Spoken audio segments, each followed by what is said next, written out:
let's talk about some of my favorite books from last year.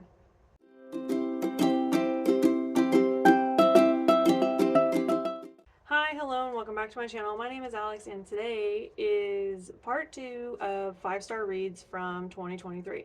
So, this is a continuation, like I've already done a part 1, and I'm just going to talk to you about some of my favorite reads from 2023. Yeah, I'm just going to put a little picture of it here, and I'm going to talk to you about why I liked it, what I thought about it. Obviously, I loved it because it was 5 stars, but yeah, I love talking about books that I love, and I love sharing books that I love with other people. So yeah, that's all today's episode is about. Before we get into it, make sure you hit all the buttons down below so you know when I'm posting. I post every week, and all we do on this channel is talk about books. So if you like listening to people talk about books, here I am every week doing just that for you. I don't have really anything else to say for the intro. This might be like the shortest intro ever. But yeah, I don't really have anything else to say except that I'm like sitting here thinking, because of the books I'm going to talk to you guys about today, that I have not read enough horror this year. We're halfway through the year and I don't think I've read like one horror book. I don't know. We might have to fix that. We might have to have a horror binge in the next coming months or something, because I really miss it and I don't know why I haven't done it. I don't know. But yeah, let's not waste any more time. Let's get into it. The first book I'm going to talk about today is Just Like Home by Sarah Gailey. Okay. This is what I mean when I tell this. Every book on the list today is a horror book, and like these were my 5-star horror books from last year, which like honestly, since I read all horror in October, I'm a little devastated that none of these books were from the October lineup. If I remember correctly, I did like all of my horror from last October, but none of them were 5-star reads. Like, I had issues with all of them. But these 3 that I'm going to talk to you today, these are my 3 5-star horrors, okay? And I'm so excited to be back talking about it again. So yeah, Just Like Home by Sarah Gailey. This book caught me by surprise because literally, I didn't know Sarah Gailey wrote horror. Typically, like the 2 books that I've read from them were not horror books, and then I read this one and it was like very horror-esque, and I absolutely died over this book, and I did it on audio, and I think that was just the way to go. I loved it on the audiobook. Okay, so premise. We have a female main character that has been estranged from her father and her mother. And now her mother is dying, and she says, I want you to come home because I'm dying and we need to settle things between ourselves. So she says, okay, and she goes home. When she gets home, she finds out that her mom has like allowed some artist person to move into the shack on their property. And so we're getting this kind of dynamic from them. But the biggest part of the story is that the reason the female main character is estranged from her father is because he got arrested when she was a child for a string of serial murders. I'll just let that sink in a minute. This book, I don't know, it was so different than anything that I was expecting. And when I was reading the premise for it, I was immediately thinking, okay, this is going to be about like a serial killer thriller type thing, because the dad was arrested for a line of killings and stuff. So we are getting that story. But then there's this whole undercurrent with the house that I was not expecting. It really caught me by surprise, and it really just amped up the horror aspect of this book, because I was fully expecting a thriller, and it was not a thriller. It had so much gore and darkness in it, and just the horror that she got out of this book was just fantastic. Okay, this is probably my favorite Sarah Gailey book ever. Okay, it might be hard for Sarah Gailey to top this book. Okay, and I fangirl Sarah Gailey pretty hard, but this might be my favorite of all time from them. All right, if you want something that's just so different, please, if you like haunted house vibes, if you like serial killer vibes, if you like gore, if you like, I don't know, it also had some cult vibes in it too, if you like stuff like that. This book really worked for me, okay? And I will never stop talking about this book. It's one of my favorites. The next book I'm going to talk about is Black Tide by Casey Jones. Y'all, this book, this was another one. I did not read this in the October lineup, and I absolutely adored this book because, one, it was so short, and two, because there was so much depth in this book. For how short it was, there was so much depth. Like, Casey Jones really pulled out all the stops on this book, and I just thought it was fantastic. Okay, so premise. We have two characters that are at beach houses next to each other. One is like an older man, like maybe 50s or something, that quite obviously owns this house and lives there, and one is a younger woman. I think she's in her 20s, and she's just there dog sitting, as a job. And they meet, they see each other, they have a night together, and then when they wake up in the morning, the world has like stopped. Okay? Something happened overnight, and when they woke up in the morning, everything was different.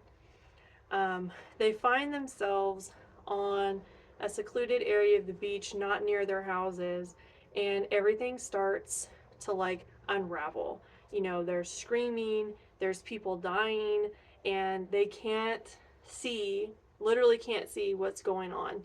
And they end up getting stuck, like on the cover, they end up getting stuck in their car on the beach, and they have to figure out how to get out and get to safety and find somewhere to go or something to do. On the surface, this book sounds kind of weird, right?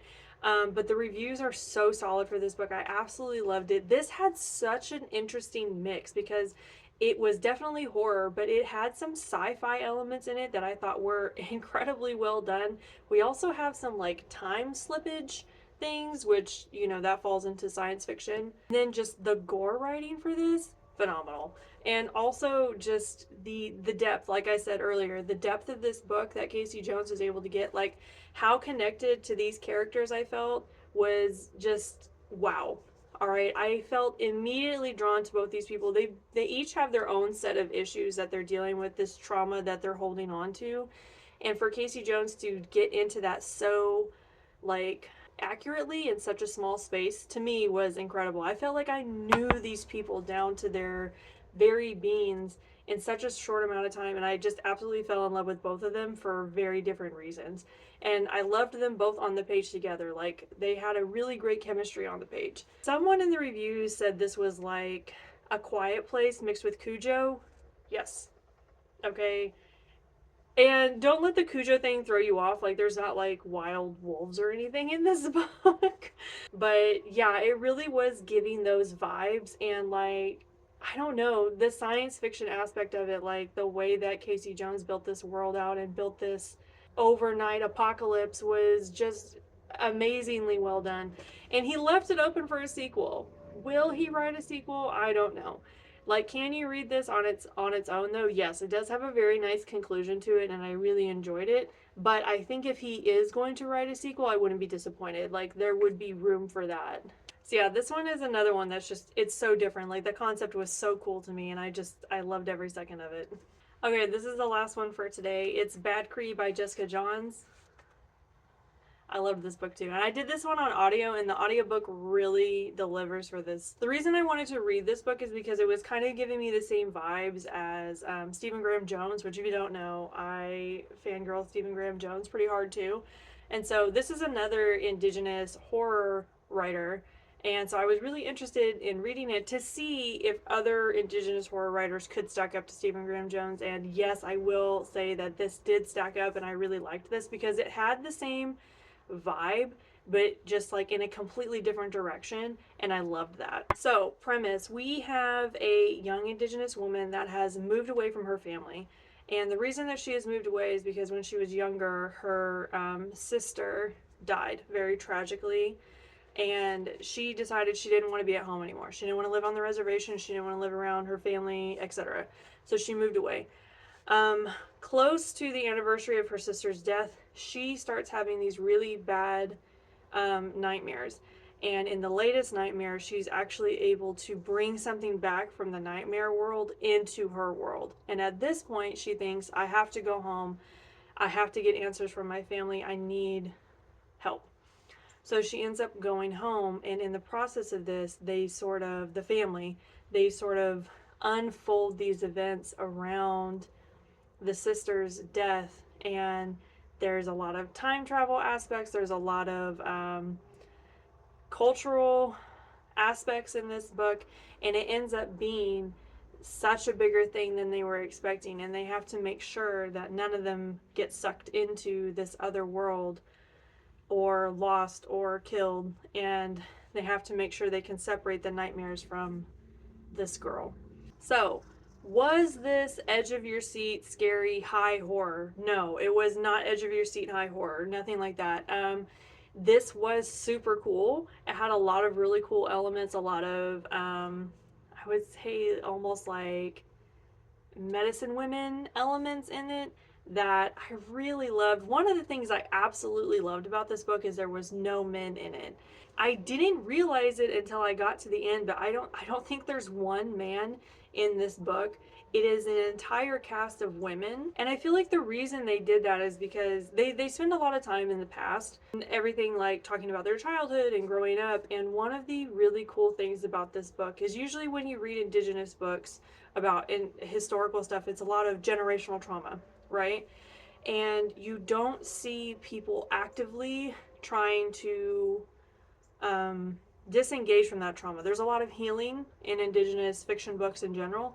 In this book, you can see these women working together to break those generational trauma bonds throughout the whole book. Like, we're getting a huge timeline of it, and you're just seeing them breaking them together, healing together, moving forward together. And I just absolutely loved that aspect of the story because I feel like it's one that we don't really get that often. And I think Jessica Johns just painted it in such a way that just it sang on the page, okay? Like the depth and the intricacies of that whole storyline was really well done.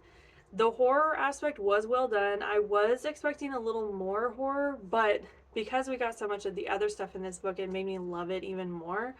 If you like the idea of like skinwalkers and like that whole cultural aspect from Indigenous folklore, then this would really work for you because it has a lot of those vibes. There was just an amazing amount of culture and working together and growth in this book that I loved. And I hate that I keep saying that I loved it, but I really did. Like, it's a 5-star book. Of course I loved it. So, was this what I was expecting? Absolutely not. This was not what I was expecting, but it exceeded my expectations in every other way. Okay, that's all I have for you guys today. Short, I know, but like, I didn't have that many 5-star reads from 23, so it's like I did 3 last time, I did 3 this time, and then towards the end of the year when we're kind of like wrapping up everything, I'll do the last 3, and that will be it. Let me know if you read any of these books, if you liked any of these books, or if you're interested in reading any of these books. These were some of my favorite from last year. Like, these were my 3 horror reads from last year that I absolutely loved. And like I said, now that I've like reviewed these and everything and like talked about them again, I really want to read more horror this year, so we'll see. Maybe there'll be a lot more horror in the upcoming months. Make sure you hit all the buttons down below so you know when I'm posting. I post every week. And yeah, that's all I have for you guys today. Leave me a comment, subscribe, do all the things so you never miss an upload. And I will see you all next time. Bye.